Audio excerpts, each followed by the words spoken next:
खानम बहुत बड़ा तोहफा है पाकिस्तानी कौम के लिए, और उस शौकत खानम के लिए पाकिस्तानी कौम ने इमरान खान पे एतबार किया था। बना और हर साल आप 7-8 अरब रुपया अभी भी आपको या 10 अरब रुपया मिल रहा है, अब तो उसकी ब्रांचेज भी और बन गई। ये स्केल उससे बहुत बड़ा है, और स्केल इतना बड़ा है कि इसके लिए इमरान खान को इसकी ओनरशिप भी लेनी है, कौम को भी मोबिलाइज़ करना है, और शायद जो स्टेट रिसोर्सेज हैं उसके साथ इंटरनेशनली वसाइल भी चाहिए। एक इशू जो मेरे जहन में है, मेरा ख्याल ये है और मैं उसका यहाँ पूछना चाहता हूँ ताकि उसमें इबाहम नहीं रह जाए, you have to take the ownership of this whole process. जो एक पेनी भी स्पेंड कर रहे हैं आप, उसमें इमरान खान को उसकी ओनरशिप लेनी पड़ेगी। आपके बहुत से पाकिस्तान से बाहर लोग जो आपको शौकत खानम में फ़ंड करते रहे सारी उम्र, अभी भी कॉल कर रहे हैं, मैसेज कर रहे हैं। अभी अशरफ नौबी साहब का मैसेज आ रहा था, आपको दुआएं दे रहे हैं। इस तरह के हज़ारों सैकड़ों लोग होंगे, वो आप पे तो भरोसा करेंगे, लेकिन एक सवाल बरकरार है जिसको आपको एड्रेस करना है कि ट्रांसपेरेंटली स्पेंड हो। पैसा आएगा, आपकी अपील पे भी आएगा, लोग पाकिस्तानी अपने भाइयों को बचाने के लिए भी देंगे। ये कौम वैसी बहुत चैरिटी करती है इंडिविजुअली, लेकिन यहाँ ऑर्गेनाइज वे में उसको स्पेंड करने की ज़रूरत है। आपके जहन में उसकी हिकमत अमली है? जी बिल्कुल नदीम, देखें, एक तो वैसे आपने कहा शौकत खानम का, मुझे थोड़ा सा डर लगा हुआ है कि क्योंकि ये शौकत खानम के लिए हमें खसारा होता है 10 अरब का हर साल, और हर साल पिछले साल से ज़्यादा लोग देते हैं। तो एक तरफ मुझे होता है थोड़ा सा कि अब ये सारा इस वक्त अटेंशन कोरोना की और ठीक जानी भी इस तरफ चाहिए, क्योंकि इस वक्त बहुत बहुत ज़्यादा लोग बड़ी मुश्किलों में हैं इस वक्त। लेकिन मेरा फिर अल्लाह में ईमान है, क्योंकि कोई भी इतना ज़्यादा जो एक हॉस्पिटल 70 करोड़ रुपए में बना हो और उसका सालाना खसारा 10 अरब रुपया हो और हर साल उससे ज़्यादा पैसा है, तो ये कोई इंसान तो क्रेडिट नहीं लेता, ये तो अल्लाह करता है। देखिए नदीम, मैं आपको ये बताऊं कि मैंने एकदम जब शुरू में जैसे ये हमें पता चला कि एकदम लोग घरों में बंद हो गए हैं, और जो दिहाड़ीदार है और जो ये टैक्सी वाले और जो रिक्शा वाले जो आमदनी के ऊपर अपने घर में बच्चों का पेट पालते थे, तो हमें पता चल गया कि एकदम मुश्किल में आ गए हैं। तो लेकिन मैंने तब तक ये फंड रेजिंग की फैसला नहीं किया जब तक हमने पूरे अपने जो कंट्रोल्स थे फंड, देखिए पैसे इकट्ठे करने का सबसे बड़ा असूल ये है कि ये बहुत बड़ी जिम्मेदारी होती है कि आप लोगों के पैसे इकट्ठे कर रहे हैं। तो जब तक आपके फाइनेंशियल कंट्रोल्स ठीक नहीं होते, कभी पैसा ना इकट्ठा करें, क्योंकि एक जब अल्लाह के नाम पे आप प्रोजेक्ट करते हैं तो बहुत बड़ी जिम्मेदारी होती है कि जो आप पैसा इकट्ठा करें वो ठीक जगह पे जाए। तो हमने ये जो एहसास प्रोग्राम था, इसके पहले चेक्स पूरे हुए। अब ये जो प्रोग्राम आप देख रहे हैं कि जो लोगों को पैसे दे रहे हैं, कभी पाकिस्तान की तारीख में इतना ज़्यादा पैसा नहीं दिया गया, कभी पैसा नहीं दिया गया। तो इसकी जो पूरी तैयारी थी, इसकी जो सारे कंट्रोल्स थे, पहले वो कंप्लीट हुए। अब हमारे पास कोई भी जो हम पैसा दे रहे हैं, 12,000 रुपया देते हैं, ये बाकायदा बता सकते हैं कि किस तहसील में, किस यूनियन काउंसिल में पैसा गया, लोगों के नाम कौन से हैं, सब कुछ कंप्यूटराइज्ड है। इसके अंदर कोई इंसानी मुदाखलत नहीं है। और आप ये पॉलिटिकल ये देख लें कि इसमें कोई पॉलिटिकल कंसिडरेशन नहीं है कि अभी तक जो सबसे ज़्यादा पैसा डिस्ट्रीब्यूट हुआ है वो सिंध के अंदर हुआ है, जिधर हमारी गवर्नमेंट नहीं है। वो क्यों हुआ है? क्योंकि ये सिर्फ पॉवर्टी के नाम, जिधर गुर्बत ज़्यादा है उधर ये पैसा जा रहा है। सो वो सारा किधर से आया? वो जो पुराने डेटाबेस हैं जिनको हमने ठीक किया, जो बिस्क का डेटाबेस था, फिर उसको हमने ठीक किया, उसमें से लोग निकाले जो कि गलत लोग, उसमें 8 लाख लोग निकाले, फिर उसमें एडिशन की। अब ये जो लोग SMS कर रहे हैं, हर जगह से लोग SMS करते हैं कि जी हमें जो लोग मुस्तहिक हैं, फिर उनको उस पूरे प्रोसेस से गुजारते हैं, नादरा के डेटाबेस से गुजारते हैं, और उसके बाद जब वो क्वालिफाई करते हैं तो उनको पैसे दे रहे हैं। तो ऐसा कभी भी ट्रांसपेरेंट प्रोग्राम पाकिस्तान में नहीं हुआ। तो इसके लिए अब मैं फिर आगे चलता हूँ। हमने जब अब ये जो SMS से लोग आते रहे, तो अब तक 13 करोड़ लोगों ने इसके अंदर अप्लाई किया। अब 13 करोड़ लोगों में अप्लाई किया है। ये जब पूरा प्रोसेस से गुजरेगा तो इसमें से हमें पता नहीं 5 करोड़ लोग क्वालिफाई करते हैं, 6 करोड़ करते हैं। तो अभी तक तो हमारे पास 1 करोड़ 20 लाख के हमने 144 अरब रुपया एलोकेट किया है। लेकिन ये आगे 1 महीना चलता है, 2 महीना चलता है, 6 महीना चलता है, ये तो हमें पता है कि अब हमें कोरोना के साथ रहना पड़ेगा।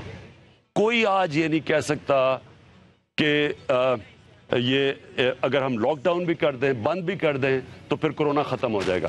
سنگاپور نے لاک ڈاؤن کیا, ان کی کرو فلیٹ ہوئی, انہوں نے کنٹرولز کھولے, پھر کورونا پھیل گیا. سو یہ ایک ایسی چیز ہے, ایک نئی چیز ہے. تو لہٰذا وہ کہتے ہیں نا کہ ہمیں اس کے ساتھ اب رہنا پڑے گا. کیسے کرنا پڑے گا, رہنا پڑے گا. ایک تو یہ جو لاک ڈاؤن ہے, یہ میں اس کے اوپر بعد میں بھی بات کر لوں گا کہ لاک ڈاؤن اب سمارٹ لاک ڈاؤن کی طرف جانا پڑے گا. سمارٹ لاک ڈاؤن کا مطلب یہ ہے کہ اب ہمیں کھولنے پڑیں گی چیزیں لوگوں کے لیے. جو چھوٹی دکان ہے, یہ جو کنسٹرکشن, جو لو رسک ایریاز ہیں, یہ کھولنے پڑیں گے, کیونکہ یہ انڈیفینیٹلی اب لاک ڈاؤن ہو ہی نہیں سکتا, کیونکہ ہم اتنے زیادہ لوگوں تک پہنچ ہی نہیں سکتے جو لوگ متاثر ہیں. یعنی ہر ریسٹورنٹس میں ویٹرز, ہر جگہ لوگ متاثر ہیں. تو جو بھی گورنمنٹ کر لیں ہم اتنے نہیں پہنچ سکتے. لہٰذا یہ جو پیسہ اکٹھا کر رہے ہیں, یہ ان لوگوں کی مدد کرے گا جب تک کہ لوگوں کے کاروبار, یہ جو کنسٹرکشن شروع نہیں ہوتی, تو یہ ان کو جا کے فیڈ کرے گا, یہ جو ایکسٹرا پیسہ بھی آئے گا. لیکن اس میں کدھر تک جاتا ہے آگے, جب آخر میں تو ہمیں جو سمارٹ لاک ڈاؤن کا مطلب یہ کہ ہم جدھر جسے ہمیں پتہ چلا کہ آؤٹ بریک ہے تو ادھر ہم جا کے کنٹرول کریں, اور باقی ہم پھر ملک کو چلنے دیں. یہ اصل میں اب مغرب کے اندر بھی شروع ہو گیا. میری پریزیڈنٹ ٹرمپ سے رات بات ہوئی. اب ان کے پاس اب وسائل دیکھ لیں, وہ اپنی اکانومی, اس کو ڈر کہ اکانومی نہ کولیپس کر جائے, تو وہ بھی اب, حالانکہ وہاں اب تک 40,000 لوگ مر چکے ہیں, دن میں 2,000 لوگ مر رہے ہیں, اس کے باوجود وہ اب سوچ رہے ہیں کہ پارشل کھولنے کا, کیونکہ سب سمجھ رہے ہیں کہ انسسٹینیبل ہے کہ اگر آپ بند کر دیں گے ملک کو تو وہ آپ کبھی بھی سارے ملک کی مدد نہیں کر سکتے. سو یہ ہے کہ انٹرم پیریڈ میں جیسے جیسے ہم کھولتے جا رہے ہیں, یہ تعداد لوگوں کی, مستحق لوگوں کی بڑھتی جا رہی ہے, تو اس کے لیے یہ پیسے کٹھے کر رہے ہیں. پوائنٹ میں کچھ ایسی تجویز ہے کہ جو چھوٹے دکاندار ہیں, ایک ملازم ہے, ایک دکان ہے, وہ 2 مہینے سے بند پڑی ہے, اس نے کرایہ بھی دینا ہے, اس کو 25, 30, 40 ہزار کی کیش سپورٹ چاہیے, وہ زکوٰۃ کا یا کسی ویسے چیریٹی کا وہ طلبگار نہیں ہے, تو آپ کو بینکنگ سسٹم سے بھی اس کو ایسی سپورٹ دینی ہے کہ وہ زندہ بھی رہے اور کاروبار بھی چلاتا جائے. دیکھیں ندیب, پہلے یہ ہم سب کر رہے ہیں, اس میں ہم آپ اسمال اور میڈیم انڈسٹری, کیونکہ وہ بڑے انڈسٹریلسٹ کے پاس تو پھر بھی گنجائش ہے. جو چھوٹے کاروبار ہیں وہ بہت, ہمیں خوف یہ ہے کہ وہ بالکل ہی ختم نہ ہو جائیں. تو ہم یہ جو لونز کا سسٹم ہے, قرضوں کے, یہ سود کے بغیر قرضے, یہ ہم اب یہ اس کے لیے پورا پروگرام لے کے آ رہے ہیں. یہ اسمال اور میڈیم انڈسٹری بدقسمتی سے زیادہ رجسٹرڈ ہی نہیں ہے. ہمیں جو پرابلم ہوا ہے, اب امریکہ کے اندر سب کچھ رجسٹرڈ ہے, ساری ان کی انڈسٹری رجسٹرڈ ہے, لیبر رجسٹرڈ ہے. یہاں 75-80% لیبر رجسٹرڈ ہی نہیں ہے. اب اس تک پہنچنا کیسے ہے؟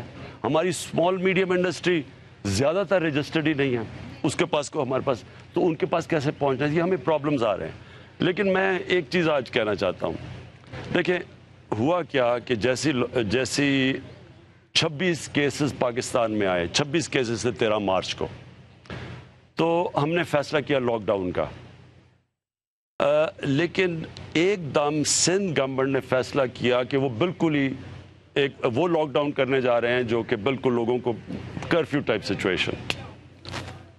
ان کو دیکھ کے, کیونکہ میڈیا میں پذیرائی ملی, 18th امینڈمنٹ کے پاس, صوبوں کے پاس اختیارات ہیں, وہ انہوں نے اپنے فیصلے کرنے ہیں. پنجاب نے بھی فالو کیا, کے پی نے بھی فالو کیا بلوچستان میں, لیکن کم تھے ان کے لاک ڈاؤن. سندھ نے سب سے زیادہ لاک ڈاؤن کر دیا. اب اگر میں تب پہلے دن سے کہہ رہا تھا کہ ہمیں بیلنس کرنا ہے, ہمارے ملک میں حالات مختلف ہیں, یورپ سے, امریکہ سے, چائنا سے, ہمارے حالات ہیں بنگلہ دیش, انڈیا میں بنگلہ دیش, ہندوستان, سری لنکا.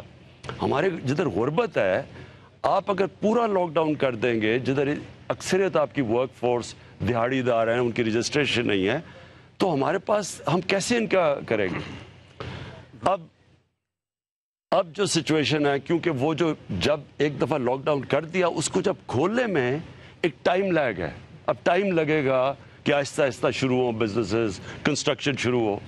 اس ٹائم اب جو مجھے سب سے زیادہ خطرہ ہے, جب تک یہ شروع ہوتے ہیں, اور اب یہ جو ایک ملک میں برے حالات ہیں لوگوں کے, اور آپ اگر جا کے دیکھیں کچی بستیوں میں بہت برے حالات ہیں لوگوں کے, تو ابھی ہمیں سب سے زیادہ ان کو ریلیف دینی ہے. یہ ہے چیلنج. ہمارے ساتھ اس وقت ہیں ڈاکٹر افضل گوندل صاحب.